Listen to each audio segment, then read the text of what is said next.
Hi everyone, my name is Laura, and today I am going to talk about plasma donation or plasmapheresis. Last week I started out with the question, saving a life is easy. Have you ever heard anyone say that?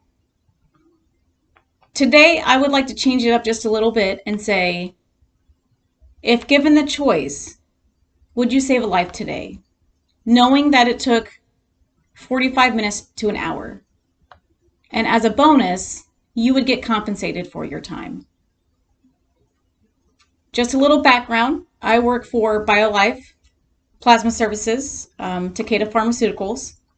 That's here in Lima, Ohio. And to kind of understand that, I'll break it down in 3 steps. The first step is the basic requirements. So if you log on to biolifeplasma.com and go to how to become a donor dropdown, it will explain to you that there are certain requirements in order to be eligible. So there's a certain requirement for weight. When you come in, we would check your protein and your hematocrit level via a small tube of blood. We'd prick you each time you come in. And then along with that, vital signs. So blood pressure, pulse, temperature, all of that has a certain range to hit. Once we're done with the basic requirements, and if you pass what we call the physical with the nurse and medical questions, you'll go on to the plasmapheresis part. So what that means is you would come out to the floor, phlebotomists, and we would perform a venipuncture. Again, 45 minutes to an hour. I will say it can depend on how much water you take in. And the best part with that is, or the most beneficial, should I say, is the fluid that you take in the day before. That's going to be the most crucial. Drinking a lot of fluid, monitoring what you take in as far as protein and iron, that will help as well. It's always recommended for 6 to 8 bottles of water. The body does reproduce plasma. So the plasma you donate, your body's reproducing that. So no adverse effects. Your protein can fluctuate. So what I tell a lot of donors is that the more you come in, the more your protein levels are kind of going to go up and down. So the more you come in, the more you're going to notice your protein levels are kind of dropping. And it's at that point when I recommend, hey, take a break. Because donors can donate twice a week as long as there is a day in between where you take the day off. So let's say that you donate Tuesdays and Thursdays.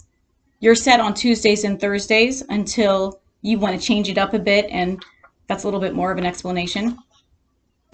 But as you come in as a regular donor, it can fluctuate your protein levels. But that's perfectly fine. Sometimes I just tell people, take a break, come on back. The third step, we're going to look at what plasma is used for. So keep in mind, the main reason why we have plasma within our blood is illnesses. Let's say you break a bone. You need that plasma to fix you, to restore you to its appropriate level. But unfortunately, there is primary immunodeficiencies out there where people don't have that capability. They need our donation to help mend their bodies for other illnesses and diseases. One of those is hemophilia. We have blood clotting factors that help, obviously, our blood to clot. Well, there are those who don't have that luxury. They need us to survive, essentially.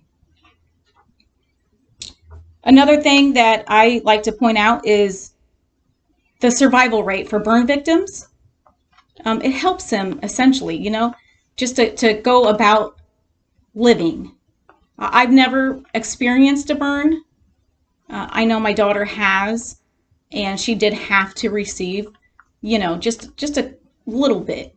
And what I mean by that, we were in and out within a day. But I can only imagine those that have severe burns, over 50% of their body, what they have to go through. The last piece that I wanted to add in is plasma is not a substance that can be produced in the laboratory, It takes those of us who are able and healthy to come in and donate their time and plasma to others.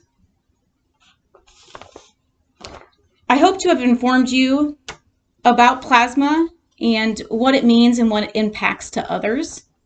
I implore all of you to please go to biolifeplasma.com or the PPTA website to understand and have more of a background on plasma and what it's used for.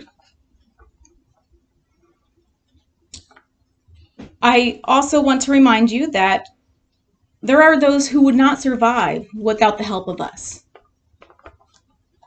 Just giving 45 minutes a day through venipuncture and you get compensated, you could be saving a life. It's that easy. Thank you.